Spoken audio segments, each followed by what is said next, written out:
እሺ ጤና ይስጥልኝ አድማጮቼ ተመልካቾቼ ዛሬ ስለ ናርሲሲዝም አንዳንድ ነገሮችን ለመነጋገር አስቤያለሁ። ከታሪኩ ልጀምርና ናርሲሲዝም የሚለው ቃል የመጣው ከኦቪድ ከተባለው የፈርስት ሴንቸሪ የሮማን የመጀመሪያ ክፍለ ዘመን የሮማን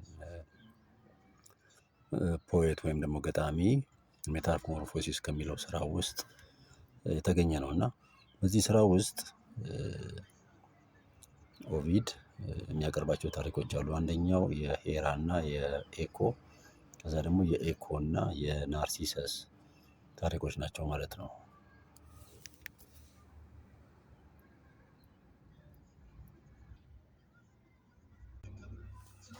እንግዲህ ሄራ የዙዌስ የተባለው ጣዖት ከአማልክት ወገን የሆነው የእሱ ሚስት የነበረች ነች። እሷ ግማሽ መለኮት ግማሽ ከምድር ነበረች እና የእሷ ታሪክ ወደፊት ሌላ ጊዜ እናወራዋለን። ነገር ግን እቺ ሄራ የዝዌስ ፍቅረኛ ነበረች እና ከዝዌስ ጋራ በነበራት ቀጠሮ ኤኮ የተባለች ደግሞ ወጣት ቆንጆ ልጃገረድ በወሬ አዘገየቻት እና በወሬ ስላዘገየቻት ረገመቻት። የገደል ማሚቶ ሆነሽ ቅሪ ብላ ረገመቻት። ስለዚህ ከዛ በኋላ ኤኮ እንግዲህ የገደል ማሚቶ ሆና ቀረች ማለት ነው። ናርሲሰስ ደግሞ ቆንጆ ወይም ደግሞ መልከ መልካም እንበለው መልከ መልካም የነበረ ወጣት ነው።